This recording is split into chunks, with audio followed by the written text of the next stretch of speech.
자, 이번 시간은 지난 시간이어서 채권 총론 408페이지 이하로 진행을 합니다. 자, 이자 채권의 개념은 여러분들이 한번 보시고 선택 채권이 한번 출제가 되었습니다. 그 중에서 385조가 출제가 되었습니다. 그럼 선택 채권이 뭐냐? 자, 우리가 의식을 못했지만 선택 채권에 해당한 대표적인 게 235페이지라고 볼게요. 235페이지. 235페이지 135조 볼게요. 1항 타인의 대리인에서 계약을 한 자가 그 대리권을 증명 못하고 또 본의 주인도 얻지 못한 때는 상대방의 선택에 쫓아서 예측할게요. 선택에 쫓아서 계약 이행 또는 손해배상의 책임이 있다. 그죠? 즉 무권 대리인은 상대방이 선택을 하는 계약 이행 또는 손해배상의 책임을 반드시 이행해야 되죠. 무권 대리인은 상대방의 책임을 져야 됩니다. 그런데 현실적으로 계약을 이행을 할 것이냐, 그에 가려서 손해배상을 할 것이냐, 그게 뭐예요? 선택권자인 상대방이 선택을 두 개 중에 하나 해야 되죠. 이와 같은 채권을 선택 채권이라 한다는 겁니다.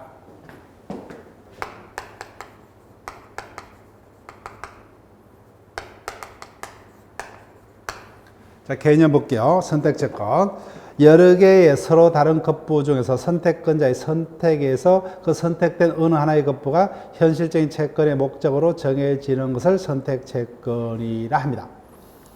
자, 그러면 선택채권은 조문 이상 그 이하도 아닙니다. 여러분들이 본문을 보시든 조문을 보시든 쉬운 거 택하면 돼요. 저는 조문으로 같이 정리를 해드릴게요. 본문은 그 조문을 그대로 쭉 부연 설명한 것의 순서대로 설명에 불과합니다. 자, 380조.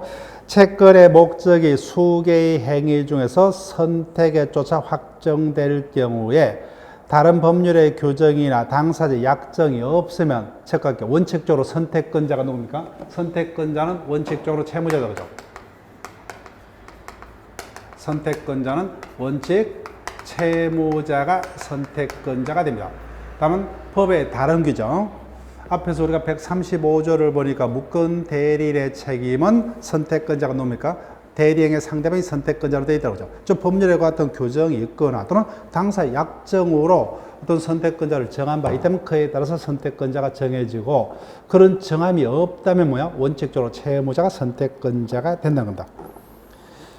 자, 선택권의 이전으로 갑니다. 1항 선택권 행사의 기간이 있는 경우 선택권자가 그 기간 내 선택권을 행사하지 아니한 때는 상대방은 상당 기간을 정하여 선택을 최고할 수가 있고 효과 그럼에도 선택권자가 그 기간 내 선택지 않으면 선택권은 뭐야? 법에 의해서 상대방에게 넘어갑니다. 2항 선택권 행사의 기간이 없는 경우에 그 채권의 기한이 도래한 후 상대방이 상당 기간을 정하여 그 선택을 최고를 했음에도 효과 선택권자가 거기 안에 선택지 않대도 뭐요? 전과 같이 선택권은 법에서 상대방에게 넘어갑니다. 자, 382조. 당연히 선택권 행사는 뭐요? 선택권 행사는 즉 예를 들게 되면은 아버지와 자식 간에 뭐요? 자식이 원하는 핸드폰 또는 뭐요?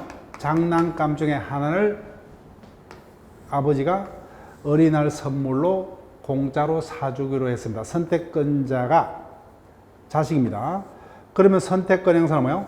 당연히 의무자인 아버지에게 나는 핸드폰을 갖기를 원한다. 선택의 의사표시를 상대방이 해야 되겠죠. 예.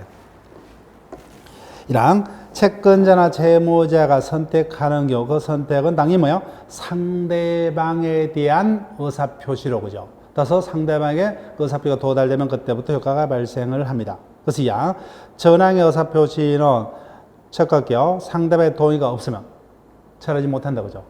그래서 처리하려면 상대방의 동의가 있어야 합니다. 자, 383조로 갑니다. 선택권을 제3자가 가지는 경우입니다. 즉 어린이날 선물로 아버지가 자식에게 그죠? 엄마가 선택하는 핸드폰 또는 장난감 중에 하나를 선물키로 했습니다. 그럼 엄마가 선택을 해죠. 그 선택권은 뭐예요? 아빠, 자식 모두에게 뭐요? 나는 장난감을 사주기를 원한다. 그죠? 1항 제3자가 선택하는 경우 그 선택은 채무자 엔더입니다. 채무자 엔더 채권자에 대한 의사표시로 따라서 이 양 똑같아요. 처리하려면 뭐야? 양자 모두의 동의가 있어야 되죠. 그 다음 384조로 갑니다. 1항 선택할 제3자가 선택할 수 없는 경우 그때는 뭐야? 법에 의해서 선택권은 채무자에게 넘어갑니다. 그럼 이 경우 채무자가 누굽니까? 아버지죠. 그래서 엄마가 선택할 수 없는 때는 뭐야? 선택권이 법에서 아버지, 채무자에게 넘어갑니다. 양 제3자가 선택하지 아니한 경우 채권자나 채무자는 상당 기간을 정하여 그 선택을 최고할 수 있고 제3자가 그의 선택자라면 뭐야? 선택권은 법에서 채무자에게 넘어갑니다. 자, 조문 순서를 바꿀게요. 386조. 그 선택권자가 선택하면 그로 인한 효력은 우리가 익숙한 지문이죠. 그때부터가 아니라 뭐야? 채권 밑줄 그을게요. 그 채권이 발생한 때로 그 효과가 소급됩니다. 그는 제3자의 권리는 행하지 못합니다. 자, 우리 시험에서 385조만이 한번 떴어요. 여러분들 옆에 이제 본문과 그 조문을 같이 보면서 따라올게요. 급부불능으로 한 선택 채권의 특정.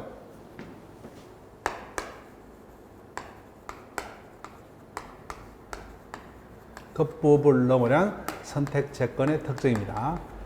예를 들게 되면은 아버지가 자식의 결혼 선물로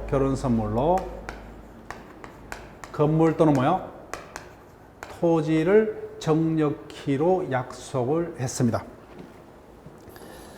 1항 볼게요. 채권의 목적으로 선택할 수개의 행위 중에서 처음부터 불능, 이게 뭐예요? 원시적 불능이다, 그죠? 또는 이후의 이행 불능, 후발적 불능이죠. 후발적 불능이 있다면 원칙적으로 채권의 목적은 잔존한 것이 존재합니다. 2항 다만 선택권 없는 당사자의 가실로 인해서 이행불능, 즉 후발적 불능이죠. 후발적 불능이 있으면 전항을 적용하지 않는답니다. 자, 볼게요. 본문을 보세요. 급부불능의 특징. 일단 선택 채권이다, 그죠? 선택할 수개 행위 중에서 원시적 이행불능. 당연히 건물이 원시적으로 소실됐어요. 그때 당연히 뭐야? 급부의 목적은 잔존급부로 특정이 됩니다. 채권의 목적으로 선택할 수개의 행위 중에서 채권이 성립한 후에 이행불능, 후발적 불이다, 그죠? 그때 채권이 성립한 후에 건물이 소실됐어요. 그때 원칙적으로 급부의 목적은 잔존급부로 특정이 되는 게 원칙입니다. 다만 선택권 없는 당사자의 가실로 인하여 이행불능인데 그 밑줄 볼게요. 즉 아버지가 두 개 중에 하나를 선택해서 정력키를 했어요. 근데 자식의 잘못으로 소실됐어요. 그때는 뭐야? 급부의 목적이 잔존급부로 한정되지 않는다는 겁니다. 그때는 뭐야? 아버지는 토지를 선택해서 뭐야? 토지를 결혼 선물로 줄 수도 있고 건물을 선택합니다. 근데 건물을 소실했죠. 채무자의 잘못 없이. 채무불이행 책임을 면합니다. 그래서 아무것도 인도할 필요 없다, 그죠? 이와 같이 후발적 불능이 선택권 없는 당사자의 가실로 이행이 불능이 된 때는 뭐예요? 채권의 목적은 그때는 예외적으로 잔존급부로 한정이 되지 않습니다. 그래서 그 부분을 기억을 해달라는 거예요. 따라서 그 경우가 아닌 한은 뭐예요? 원시적 불능이 있던 또는 뭐예요? 채무자의 잘못으로 뭐예요? 후발적 불능이 있던 거죠. 선택권자의 잘못에 후발적 불능이 있는 경우, 그때는 채권의 목적은 잔존급부로 한정됩니다. 다만 선택권 없는 당사자 일방의 잘못으로 후발적 불능이 있는 경우, 그때는 채권의 목적은 잔존급부로 한정이 되지 않는다. 그 부분 기억하시면 돼요. 따라서 어떤 경우면요, 후발적 불능이 있었는데 그 사이가 뭐예요? 선택권 없는 자의 잘못으로 일한 경우는 그때는 잔존급부로 한정되지 않는다. 요것만 기억하시면 되죠. 나머지는 뭐예요? 다 원칙 잔존급부로 한정이 된다. 이렇게 포섭을 하시면 돼요. 자, 그러면 410페이지로 옵니다. 채무불이행요. 채권법 총론 중에서는 당연히 비전공자들을 대상으로 시험에서는 채무불이행을 위주로 물어야 되겠죠. 따라서 우리 시험에서도 채권법 총론에서는 당연히 채무불이행이 가장 빈출이죠, 그죠? 그리고 제일 중요합니다. 자, 채무불이행 개념. 따라서 채무불이행이란 채무자의 잘못으로 채무 내역에 쫓은 이행이 되지 못한 경우를 통틀어서 채무불이행이라 하는데, 그중에서 우리 민법 전에 실려있는 채무불이행 형태는 이행지체와 이행불능 두 가지입니다. 불완전 이행은 해석상 인정되는 채무불이행의 하나 유형이기 때문에 우리 수업 시간에는 다루지 않습니다. 자, 2번요. 채무자의 법정대리 391조는 기억을 하셔야 돼요. 채무자의 법정대리인이 채무자를 위하여 대신 이행하거나 채무자가 타인을 사용하여 대신 채무를 이행하는 경우, 이와 같은 법정대리인 등을 통틀어서 뭐요? 이행보조자라 하고 이행보조자 체크할게요. 그래서 이런 자들이 뭐요? 채무자를 대신해서 채무를 이행할 때는 뭐요? 그 자들의 잘못은 당연히 공평의 원칙상 채무자의 잘못으로 취급돼야 되겠죠. 그래서 이행보조자의 고의나 가실은 채무자의 고의 가실로 본다 체크에 따라서 이와 같은 이행보조자가 채무자를 대신해서 채무를 이행하면서 잘못을 저질렀을 때는 뭐요? 채무자에게 잘못이 없더라도 뭐요? 당연히 그 자들의 잘못은 누구의 잘못으로? 채무자 자신의 잘못으로 간주가 됩니다. 그래서 채무자는 뭐요? 이행보조자의 선임 감독에 관한 고의 가실 없음을 입증을 하더라도 그 채무 불이행 책임을 면할 수 있다 없다? 없죠, 그죠? 즉 이행보조자의 고의 가실이 채무자 자신의 고의 가실로 간주가 되기 때문에 2번으로 갑니다. 입증 책임요.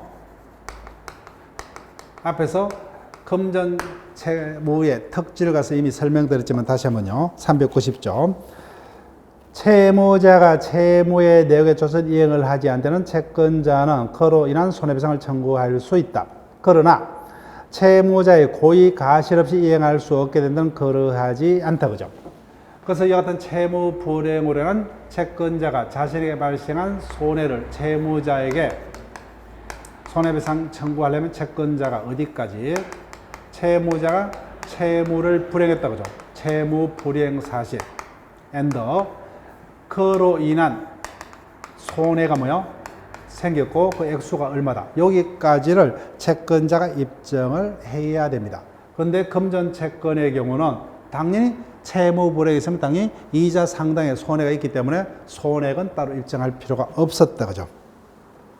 자, 그 다음 두 번째. 여기까지만 입증되면 채권자는 손해배상 책임을 채무자에게 물을 수 있어요. 그때 채무자가 그로 인한 손해배상 책임을 면하려면은 그 채무 불이행에 대해서 자신에게 뭐요? 기책 사유가 없음을 입증을 해야 된다. 그죠? 다만 금전 채무의 경우는 무조건 책임을 져야 되죠. 무과실 책임. 따라서 채무자는 가실이 없음을 항변하지 못하더라. 그죠?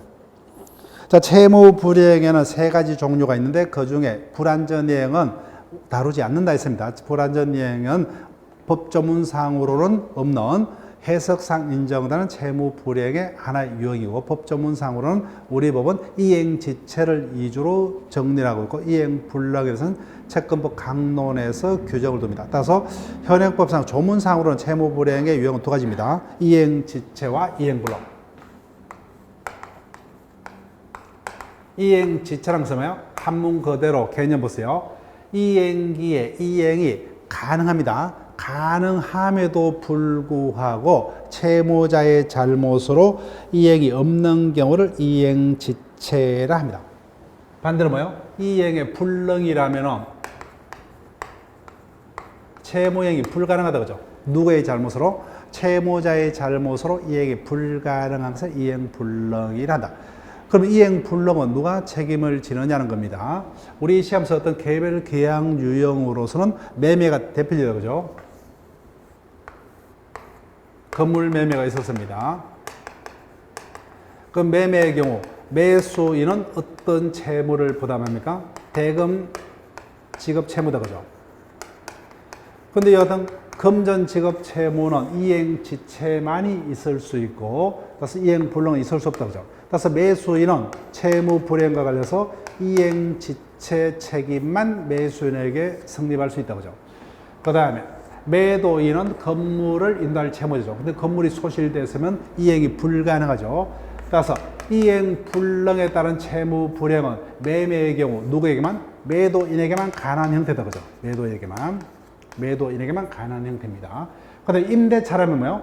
당연히 임차인은 차임 지급이란 대금 지급 채무자에게 불과하기 때문에 차임 지급 채무는 이행불능은 있을 수 없죠. 이행지체만. 따라서 임대차의 경우도 누구만이 물건의 사용을 목적 뭐요? 그 인도를 임차인에게 해야 될 임대인만이 이행이 불가능하죠. 그래서 여러분들은 매매가 있다면 뭐요? 이것도 대금, 제급, 채무, 매수인에게는 이행 지체 책임만이 가능하고 이행 불능이나 있을 수 없다 그죠. 그래서 매매의 경우 누구만에게만 이행 불능이란 채무 불이행 책임이 가능합니까? 매도인. 임대차라면 뭐예요? 임대인에게만 가능한 형태다 그죠. 예, 이런 것들을 떠올리시면 여러분이 크게 혼동을 일으키지 않을 겁니다. 자, 그럼 갑니다. 그래서 여러분들이 이행 지체는 언제부터 채무자가 지체 책임을 지느냐? 387조 이하를 여러분이 정확히 기억하셔야 돼요. 1항 채무의 이행에 확정기한이 있는 것, 즉 확정기한부 채권이다 그죠. 그때는 당연히 뭐요? 채무자는 그 기한이 도래한 때부터 지체 책임을 지고, 두 번째 문장이요. 불확정기한부 채권 그죠. 서울에 첫눈이 왔을 때 빌린 돈을 1,000만 원을 되돌려 갚기로 했다 그죠. 어떤 불확정기한부 채권의 경우는 소멸시효는 알든 모르든 객관적으로 기한이 도래한 때부터였지만 지체는 뭐예요? 채무자의 잘못이 있어야 되기 때문에 채무자가 그 기한 도래를 안 때로부터 적을게요. 그래서 불확정기한부 채권은 채무자가 그 기한 도래를 안 때부터 지체 책임을 집니다. 그 다음에 우리 시험에는 뭐예요? 이 항이 답이 된 적이 있습니다. 채무 이행의 기한이 없는 경우 소멸시효는 채권이 성립한 때로부터 바로 진행을 하지만 지체는 뭐예요? 채무자가 이행 청구 받은 때로부터 이행 청구를 받은 때로부터 거기다 동그라미 할게요. 이행 청구 받은 때로부터 지체 책임을 집니다. 자, 그 다음에 392조 조문 기억하셔야 돼요. 채무자에게 이면 뭐예요? 이행 지체 채무 불이행이 성립했다면 그 이유는 책임을 더 가중시킵니다. 채무자는 자신에게 가실이 없더라도 뭐예요? 자신에게 가실이 없는 경우도 그 지체 중에 생긴 손해는 책임을 면하지 못합니다. 따라서 뭐예요? 이미 채무자의 잘못으로 지체가 되었다 그죠. 그때는 지체가 없었다면 같은 손해는 안 생기겠죠. 그렇기 때문에 지체 중에 생긴 손해는 자신에게 가실이 없더라도 책임을 면하지 못합니다. 그러나 채무자가 이행기에 이행했더라도 손해를 면할 수 없는 경우는 그때는 책임을 지지 않습니다. 그 다음에 395조로 갑니다. 이행지체와 전보배상이요. 채무자가 채무이행을 지체한 경우 채권자가 상당 기간을 정하여 이행을 최고하도 그 기간에 이행치 않거나 또는 뭐요? 지체 이후의 이행이 채권자에게 전혀 이익이 없어요. 그때는 채권자는 본래 채무 수령을 거절하고 뭐요? 그의 가름한 손해배상을 청구할 수 있는 이를 전보배상이라 합니다. 자, 그러면 효과로 갑니다. 당의 이행 제시는 이행이 가능하죠. 채권자는 뭐예요? 본래 이행에 강제를 청구할 수 있고 B번 손해배상 채권이요. 따라서 뭐예요? 지체된 기간까지 지연이자를 손해배상받아야 되죠. 이와 같은 것을 뭐예요? 지연배상이라 합니다. 지연배상. 그래서 이와 같이 이행 지체의 경우는 본래 이행의 청구 플러스 뭐예요? 그 지체된 기간까지의 지연배상을 받는 게 원칙이요. 그런데 10번 예외 채무자가 채무이행을 지체한 경우에 상당 기간을 정하여 채권자가 이행을 최고했음에도 불구하고 거기 안에 이행이 없거나 지체 이후에 이행이 채권자에게 이익이 없다 그죠. 그때는 채권자는 뭐예요? 본래 이행 강제 등을 포기하고 본래 이행에 가름하는 뭐예요? 손해배상을 청구할 수 있다 그죠. 이를 전보배상. 따라서 지체의 경우는 본래 이행 강제 플러스 이행 지체 효과. 원칙은 본래 이행의 강제 이행 플러스 뭐요? 지연 배상을 원칙으로 한다 그죠. 다만 예외적으로 이런 것을 포기하고 뭐요? 본래 이행에 가름한 전보 배상을 받을 수 있다 그죠. 자, 책임의 가중요. 따라서 이미 채무자의 잘못으로 지체가 생기기 때문에 지체가 없었더라면 손해가 안 생기겠죠. 따라서 지체 중에 생긴 손해는 채무자에게 가실이 없다도 손해배상 책임을 져야 됩니다.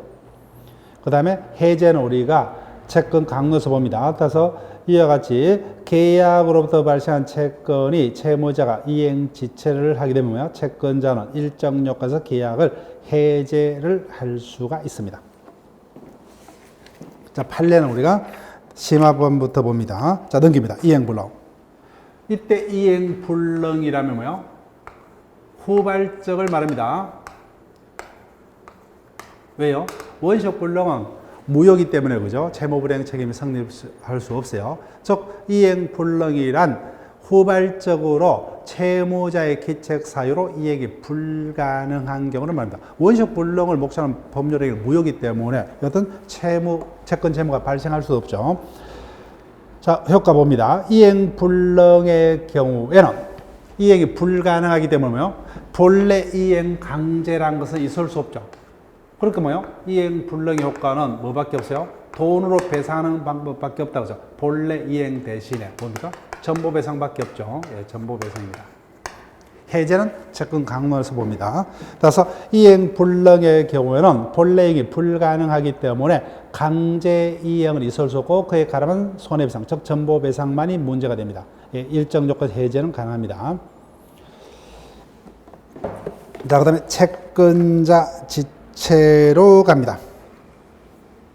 자, 채권자 지체는 아직까지 우리 시험에서 지문화 된 적이 없지만 언젠가는 한 번씩 지문화 될 거예요.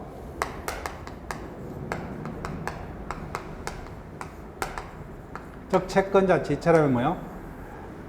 단어 그대로 채권자의 잘못으로 뭐예요? 지금 채무불이행이 이루어지지 못한 경우를 채권자 지체라 합니다. 즉 예를 들게 되면은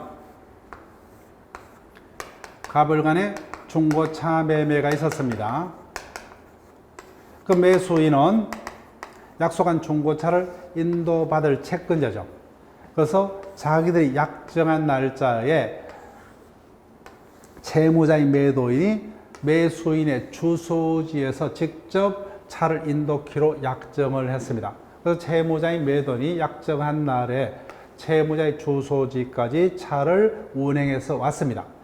그런데 매수인은 뭐야? 연락도 없이 집을 비웠다. 그래서 연락이 닿지 않아서 어쩔 수 없이 다시 차를 자기 집으로 운행해서 갔습니다. 채무 이행이 성공했다 못했다? 못했죠. 즉 채무자가 자신의 채무 이행을 뭐야? 제공했음에도 불구하고 채권자의 협력이 없었기 때문에 채무 이행이 완성되지 못했죠. 이를 채권자 지체라고 뭐요? 그때부터는 그에 따른 책임을 채권자가 부담합니다. 400조부터 403조까지 조문 4개를 둡니다. 자, 개념부터 먼저 볼게요. 채권자 지체란 채무자가 채무 내역에 좀 이행을 제공했습니다. 이행 제공, 그 다음에 적을게요. 즉 채무자는 자신의 의무는 다 했습니다. 자신이 할 수 있는 것만큼은 다 했어요. 즉 채무자가 적법하게 자신의 채무의 이행을 제공했음에도 불구하고 채권자가 뭐요? 수령 등 협력 행위를 다하지 않아서 채무 이행이 성공하지 못한 경우를 채권자 지체라 하고 그에 따라서 법이 정하는 책임을 채권자에게 줍니다. 400조. 채권자가 이행을 받을 수 없거나 받지 아니한 데는 다시요. 이행의 제공이 있는 때로부터 적할게요. 즉 채무자는 자신이 할 수 있는 데까지는 다 해야 돼요. 이행의 제공까지 있어야 돼요. 즉 채무자의 적법한 이행이 제공이 있음에도 불구하고 채권자의 협력 의무 등이 없어서 이행이 성공하지 못한 경우를 말한다고 하죠. 그래서 이행의 제공이 있는 때로부터 그때부터 뭐요? 채권자가 지체 책임을 집니다. 내용 볼게요. 401조. 채권자 지체 중에는 채무자의 책임이 경감됩니다. 채무자는 고의 또는 중대 가실이 없으면 적을게요. 따라서 채권자 지체 중에는 채권자의 생긴 손해에 대해서 뭐예요? 채무자는 자신에게 고의 또는 중대한 가실이 있는 경우만 손해배상 책임을 지고 단순 경가실이 그러면 책임 안 진다 그죠? 즉 일반적인 채무불이행은 고의 또는 가실이 있으면 책임진다 그죠? 따라서 채권자 지체 경우는 가실이 있더라도 그 가실이 중대한 가실이 아니면 책임을 부담하지 않습니다. 책임이 경감돼요. 그 다음에 400이죠. 채권자 지체 중에는 이자 있는 채권일지라도 뭐요? 채무자는 이자를 지급할 필요 없다 그죠? 예. 그 다음에 403조. 채권자 지체로 인해서 목적물의 보관 또는 변제의 비용이 증가됐다 그죠? 당연히 공평의 원칙상 그 증가액은 채권자 부담이 됩니다. 자, 채무불이행의 구제, 강제이행은 여러분들이 한번 읽어보시고, 자, 손해배상으로 갑니다. 자, 390조는 이미 읽었고, 393조로 갑니다. 1항, 채무불이행으로 한 손해는 통상 뭐요? 그 불이익이 있으면 통상적으로 생길 통상 손해를 그 한도로 한다. 원칙. 양. 다만 특별 사전한 손해. 즉 특별 손해는 예외적으로 채무자가 그와 같은 사정을 알았거나 알 수 있었던 경우에 한해서만 배상받을 수 있습니다. 따라서 원칙적으로는 채무 불이익에 따른 손해배상은 통상적으로 생길 수 있는 그와 같은 채무 불이익이 있다면 그로해서 통상적으로 발생할 수 있는 통상 손해를 한도로 합니다. 그 다음 394조. 당연히 손해배상은 원칙적으로 뭐예요? 금전배상이 원칙입니다. 그건 396조요. 그래서 채무 불이행으로 인한 뭐요? 채권자에게 발생한 손해에 대해서 채권자에게도 잘못이 있다 그죠? 그때는 구체적으로 손해배상 범위를 정하면은 채권자 측의 가실로 인한 부분은 공제, 가실상계하여야 합니다. 그래서 가실상계는 여기서 규정하고 있고 불법액의 손해배상 파트에서 준용을 합니다. 397조는 중요 표시하시고 여기서는 398조요. 그래서 손해배상액의 예정입니다.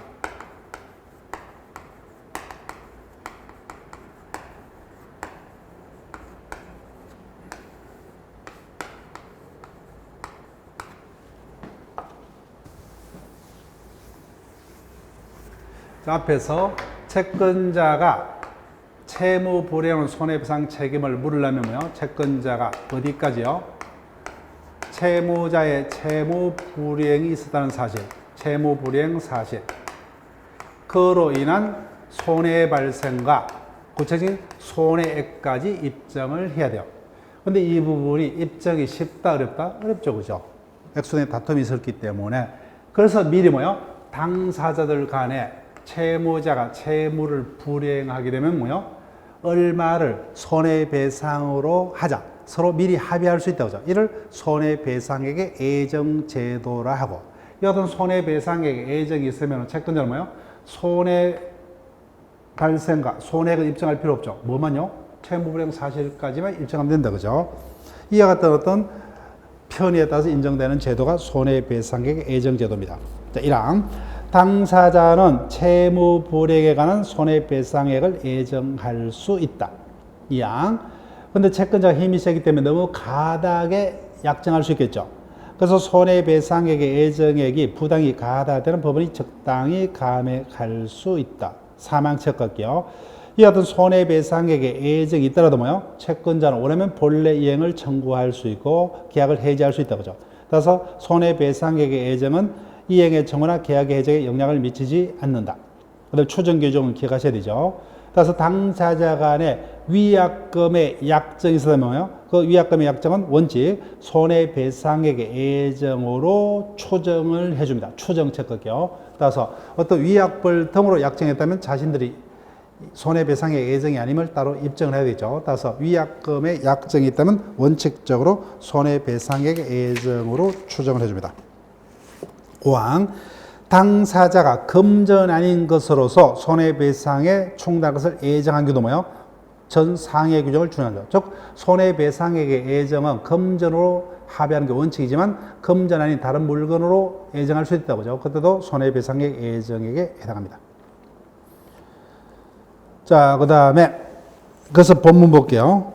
채무자의 채무 불이익이 있으면 채권자에게 손해지면 채권자를 거래한 손해배상을 청구할 수가 있다. 이 같은 손해액과 그에 대해서 다툼을 피하기 위해서 예정을 할 수 있다. 그죠?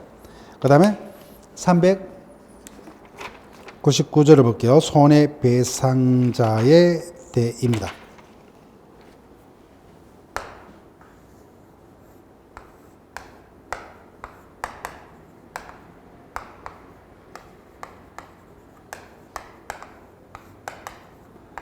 어리 가불도 자동차를 임대차로 빌려서 운행하고 있습니다. 그때 임차인의 잘못으로 자동차를 뭐요? 훼손했다 그죠? 그럼 채무불이익이 있죠. 그럼 임차인이 그에 대한 손해배상을 합니다. 그럼 그 자동차는 당연히 눕게 돼요. 손해배상한 임차인께 돼야 되죠. 이를 손해배상자의 대위랍니다. 자, 볼게요. 399조. 채권자가 그 채권의 목적의 물건 또는 권리의 가액의 전부를 손해배상액으로 받았대요. 전부 동안 전부를 받아야 된다 그죠? 돈으로 다 전부를 배상받았습니다. 그때는 당연히 뭐요? 채무자가 그 물건 또는 권리에 관해서 당연히 채권자를 대의한다. 즉, 그 물건은 당연히 법에서 뭐요? 채무자께 되어버립니다. 이를 채권자 대위라 합니다. 변제자 대위라고 그래요. 손해배상자 대위랍니다. 자, 그 다음에 책임재산의 보존 제도로서 채권자 대위권과 채권자 취소권으로 갑니다. 자, 채권자 대위권이란, 우리가 채권자 대위권, 단어는 많이 들어봤다, 그죠? 수업 시간에. 따라서 말 그대로 뭐야? 대신 할 수 있는 권리다, 이런 말입니다. 즉, 예를 들게 되면,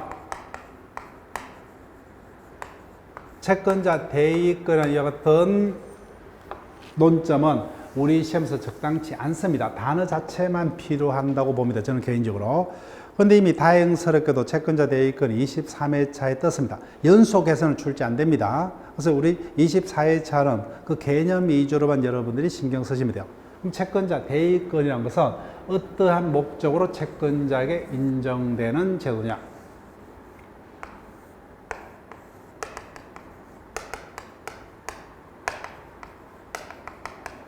채권은 누구에게만? 채무자에게만. 아무리 뭐요? 자기가 채무자에게 대한 같은 엄청난 채권이 있더라도 현실적으로 채권자에게 그 책임 재산이 없으면 나의 채권은 별로 의미가 없다, 그죠? 그래서 이 같은 채무자의 책임 재산이 이태로울 가능성이 있는 경우, 채권자의 어떤 채권의 보호를 해서 뭐요? 이 어떤 채무자의 책임 재산의 보존을 목적으로 채권자에게 채권자 대위권과 채권자 취소권이라는 권리가 채권자에게 인정이 됩니다. 즉, 이자가 재산이 없어요. 그런데 유일하게 뭐요? 이자에게, 예를 들게 되면 이자에게 돈 받을 게 있어요. 예를 들면 그때 채무자가 뭐요? 스스로 제3자에서 가지는 권리를 행사를 하게 되면 이자에게 재산이 유지가 될 수 있죠. 즉, 그럼에도 불구하고 채무자가 제3자에서 가지는 권리를 행사치 아니할 때 뭐요? 채권자가 채무자를 대신하여 채무자의 책임재산의 어떤 보존을 위해서 채무자를 대신해서 채권자가 뭐요? 채무자가 제3채무자에 가지는 권리를 대신할 수 있는 채권자에게 인정되는 권리를 채권자 대위권이라 합니다. 자, 개념 정도 볼게요. 404조 1항 채권자는 자신의 채권을 보존하기 위해서 채무자가 제3자에 대해서 가지는 채무자의 권리를 대신 행사를 할 수 있다. 이를 채권자 대위권. 다만 한계가 있다, 그죠? 일신 전속권은 당연히 대신 행사 못하죠. 대신 행사 못합니다. 자, 나머지는 우리가 일단은 좀 볼게요. 양 채권자가 그 채권이 기한이 도래해야만 대위권 행사의 원칙입니다. 따라서 기한이 도래하기 전에는 법원의 허가 없이는 채무자의 권리를 대신 행사하지 못합니다. 그러나 보존행위는 상관없어요. 그 다음에 405조 1항 채권자가 전조 제1항의 규정에서 보존행위 이의 권리를 행사할 때는 채무자에게 그 사실을 통지하여야 한다. 2항 채무자가 전항의 어떤 권리 행사 통지를 받은 후에는 그 권리를 처분하지 못합니다. 처분하더라도 채권자에게 대항하지 못한다. 자, 일단 그 정도로만 채권자 대위권을 볼게요. 그 다음에 채권자 취소권도 이번 회차에서는 개념 위주로 우리가 집중적으로 볼 겁니다. 나머지 본문의 어떤 자세한 내용은 채권자 취소권도 현실적으로 우리 시험에서 출제는 몇 번 됐습니다. 그러면 제 개인적 생각으로 채권자 취소권도 깊이 있게 묻는 것은 출제자의 입장에서는 틀려달라는 그런 어떤 주문에 해당합니다. 그래서 현실적으로 채권자 취소권이 본격적으로 출제가 된다면 엄청나게 어떤 깊이 있는 논점으로 집행법 파트까지 연결되기 때문에 현실적으로 전공자들도 가장 힘들어하는 논점. 특히 채권자 취소권이라는 권리 자체가 나라마다 어디에 규정을 하느냐도 다릅니다. 우리는 채권자 취소권이라는 제도가 민법전에 규정되어 있어요. 그런데 프랑스 같은 나라는 채권자 취소권이라는 권리는 소송법에 규정되어 있습니다. 그 자체가 소송법에 규정이 되어야 하느냐, 민법전에 실려야 돼요. 그 자체부터도 애매하다는 거예요. 따라서 채권자 취소권은 소송을 통해서만 행사할 수 있는 대표적인 형성권이기 때문에 이게 소송법에 규정하는 게 바람직하느냐, 민법에 두느냐. 그래서 실체법상에 걸리냐 소송법상에 걸리냐 이것도 본질이 애매한 아주 특수한 형태에 걸리기 때문에 이런 것들을 전공자들도 당연히 힘들 수밖에 없습니다. 자, 채권자 취소권이 뭐냐? 일단 우리는 기억하셔야 돼요. 민법 총칙에서 형성권 중 반드시 뭐요? 형성권자가 자신이 가지는 형성권을 재판으로만 행사를 해야 되는 형성권은 재산법에는 딱 하나밖에 없다 그죠? 그게 뭐요? 채권자 취소권이다 그죠? 채권자 취소권의 형성권은 반드시 뭐요? 권리자가 재판으로만 행사를 해야 됩니다. 그럼 406절을 볼게요. 이랑 채무자가 채권자를 해함을 알고 재산권을 목적으로 한 법률행위, 역시 채권자를 해할 목적으로 한 재산상의 채무자의 법률행위를 사해행위라고 합니다. 사해행위를 한 때는 채권자는 그 취소 앤 원상회복을 법원에 청구할 수 있다. 법원에 청구할 수 있는 조건이요. 또 채권자 조건은 반드시 뭐요? 재판으로 행사해야 됩니다. 그러나 그 행위로 인하여 그 이익을 받은 자나 수익자, 즉 전득자가 그 행위 또는 전득 당시에 채권자를 해함을 알지 못한 때에는 채권자 조건을 행사하지 못한다.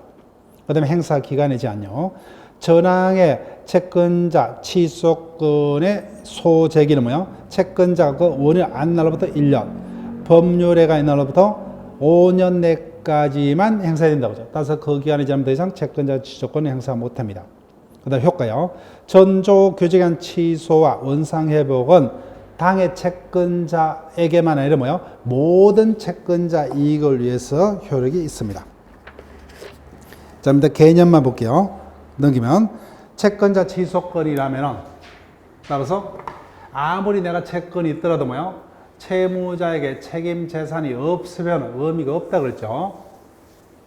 그래서 예컨대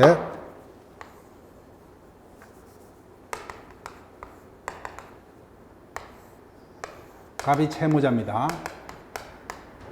채권자예요. 그래서 갑이 채권자를 해할 목적으로 자신의 재산을 뭐요? 빼돌린다 그죠? 이를 사해행위랍니다. 사해행위. 채권자를 해할 목적으로 하는 뭐요? 재산상의 법률행위를 사해행위랍니다. 그때 채권자가 가만히 있으면은 책임 재산이 없어지기 때문에 채권의 만족은 있을 수 없죠. 그때 일정 요건하에서 채무자와 뭐요? 어떤 수익자 사이에 이 같은 재산상의 사익을 채권자가 재판을 통해서 뭐요? 취소를 하고 그로 인한 원상회복을 뭐요? 다시 채무자의 재산으로 원상회복할 수 있는 채권자에게 인정되는 이 같은 권리를 채권자 취소권이라 합니다. 개념 볼게요. 채무자가 채권자를 해함을 알면서 행한 제3자와의 재산상의 법률행위, 이를 사해행위랍니다. 이를 뭐요? 재판을 통해서 취소하고 다시 뭐요? 그 재산을 채무자에게 원상회복을 목적으로 하는 채권자가 가지는 권리를 채권자 취소권이라 합니다. 자, 일단 남은 요건을 우리가 다음에 심화반에서 검토를 합니다. 그럼 제일 밑에 채권자 취소권의 행사 및 효과 볼게요. 기억. 채권자 취소권은 여기까지는 기억하셔야 되죠. 반드시 뭐요? 어떠한 방법으로 재판으로만 행사해야 된다 그죠? 재판으로만.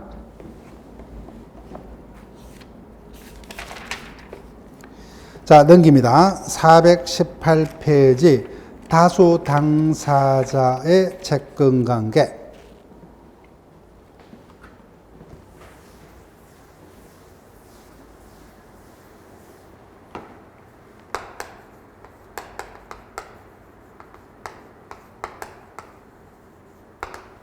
즉 용어 그대로 뭐요? 채권자가 여러 명이든지 뭐요? 채무자가 여러 명이든 양쪽 모두 여러 명인 경우를 다수 당사자의 채권 채무 관계라 합니다. 그래서 분할 채권 관계도 있고 불가분도 있고 연대 채무도 있고 보정 채무도 있고 여러 다양한 형태가 있는데 그중에 다수 당사자의 채권 관계는 그중에 어느 것을 원칙으로 하느냐는 겁니다. 예컨대 A, B, C가 은행으로부터 3억을 대출받았습니다. 그때 각자 모두 뭐요? 3억 전부에 대한 변제 책임을 지는 게 원칙이냐? 각각 뭐요? 분할된 1억씩 변제 책임까지만 지는 게 원칙이냐는 겁니다.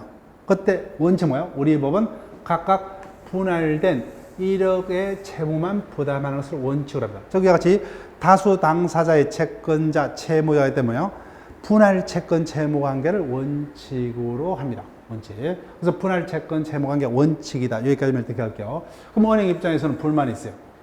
3억을 빌려줬는데 B씨가 파산해버렸다. 그럼 2억은 변제받을 수 없죠. 그래서 불안하다. 그죠? 그래서 이와 같은 분할 채권 채무 관계 대책으로 너희들이 뭐요? 연대해서 책임을 지라고 하죠. 그래서 연대 약정이 있으면 각자 모두 뭐요? 3억 끝까지 변제 책임을 진다고 하죠. 이를 연대 채권 채무 관계라 하고, 그 다음에 채권의 성질상 뭐요? 이렇게 분할할 수 없는 것은 불가분 채권 채무 관계라 하고, 그 다음 반대로 어리갑에게 1억 원의 채무를 부담합니다. 그래서 이자가 뭐예요? 자기가 책임을 져야 돼요. 근데 이자가 책임을 못 질 경우를 대비해서 다시 보증인을 세운다 그죠? 그럼 보증인이 채권자에서 부담한 채무를 보증채무라 하는데, 그때는 뭐예요? 일단 1차적으로 주채무자가 먼저 변제 책임을 지고, 주채무자가 그 책임을 다하지 못할 때는 뭐예요? 보증인이 2차적으로 채무자의 채무를 대신 이행할 것을 약속한다 그죠? 이와 같이 분할 채권 채무 관계 원칙이기 때문에 이와 같은 어떤 문제가 생겼을 대비해서 연대 채무, 불가분 채무, 보정 채무 등의 어떤 대책을 필요로 합니다. 그와 관련해서 우리 시험에서는 이 부분 중 보정 채무가 한번 출제가 되었었습니다. 앞으로도 뭐요? 출제가 된다면은 보정 채무를 위주로 물을 겁니다. 근데 보정 채무는 왜 출제가 되었냐면 그때 한번 법조문이 개정이 됐기 때문에 그 개정 조문을 알고 있느냐를 물었습니다. 그래서 본격적으로 다수 당사의 채권 관계는 우리 시험에서는 그렇게 출제될 가능성이 많지 않습니다. 자, 보정 채무 볼게요. 저 보정 채무는 말 그대로 뭐요? 일단 주채무자가 먼저 뭐요? 채무이행 책임을 지고, 주채무자가 그 채무이행 책임을 다하지 못할 때 그에 대신해서 뭐요? 2차적으로 보증인이 채무자의 채무를 대신 채권자에게 이행키로 하는 이 어떤 채권관계를 보정채권 채무관계를 한다 그죠? 자, 428조입니다. 자, 보증인은 주채무자가 이행치 아니한 채무를 이행할 의무가 있다. 그때 보증은 장래 채무에 대해서도 할 수 있다. 현존하는 채무뿐만 아니라 뭐예요? 장래 성립할 채무에 대해서 미리 보정할 수 있다고 하죠. 건보정. 자, 보정의 방식요. 자, 이 질문이 시험에 출제되고 답이 됐어요. 체크할게요. 보정의 방식. 한번 답이 됐던 것은 앞으로도 왜 위와 같은 어떤 법상의 어떤 조문을 개정을 했느냐. 우리 사회에서 예전에 뭐예요?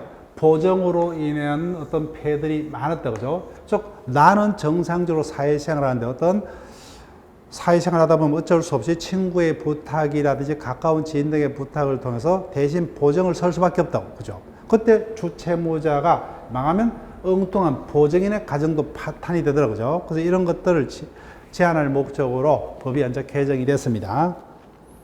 볼게요. 1항 보정은 그 의사가 보정인의 기명날인 또는 서명이 있는 미적의 서면으로 표시돼야, 그래서 구두에 의한 보정계약은 무효입니다. 다만 보정 의사가 뭐예요? 전자적 형태로 표시된 경우는 효력이 없어요. 기명날인 또는 서명이 있는 서면으로 되어야 됩니다. 그래서 프린트로 뭐요? 뽑은 것은 안 된다는 거예요. 2항 보정 채무를 보정인에게 불리하게 하는 경우도 뭐요? 그 변경이 반드시 보정인의 기명날인 서명이 있는 서면으로 해야만 그 효력이 있습니다. 자, 그다음 건보정으로 합니다. 428조 2. 1항 보정은 불확정한 다수의 채무에서 보정할 수 있다고 하죠. 예, 건저당하고 똑같죠. 이 경우에 보정하는 채무의 최고액을 서면으로 특정하여야 한다. 자, 그 다음에 429조 1항 보정 채무는 어디까지요? 주채무자의 원본뿐만 아니라 이자, 위약금, 손해배상, 기타 주채무에 종속한 채무까지 포함한다. 2항 보정인은 그 보정 채무가 아니라 위약금, 기타 손해배상을 따로 채권자하고 예정할 수도 있다. 그 다음 430조 체크할게요. 제가 체크하는 것들이 답이 될 수 있어요. 나머지는 같이 읽고만 지나가면 돼요. 지문화 되더라도 답으로는 될 가능성이 뭐예요? 체크한 것보다는 줄어듭니다. 430조. 제목이 부종성이죠. 보증인의 부담이 주채무의 목적이나 형태보다 중한 데는 주채무 한도로 감축된다. 어디까지는 뭐요? 보증채무는 주채무를 한도로 합니다. 이를 부종성이라 합니다. 자, 그다음 431조 보증인의 조건.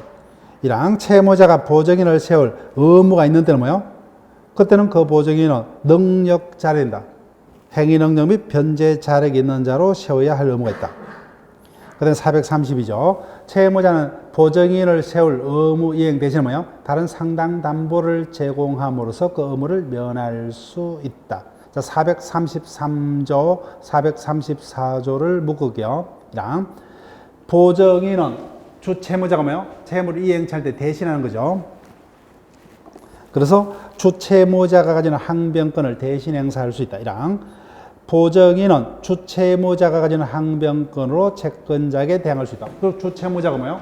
동시 이행 항변권 등을 행사할 수 있다. 뭐요? 보증인이 대신 행사를 할 수 있다. 또는 이미 뭐요? 채무가 시효 소멸됐다. 그죠? 어떤 소멸시효 항변권이 채무자가 있다면 보증인이 대신 행사할 수 있다. 그때 양 주채무자의 항변 포기는 뭐요? 보증인은 그 효력이 없다. 따라서 채권자가 소멸시효 완성의 이익을 포기를 하더라도 뭐요? 보증인은 시효 완성을 주장할 수 있다. 그 다음에 434조입니다. 상계권.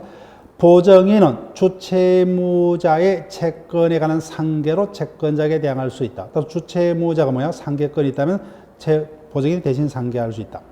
그 다음에 435조입니다.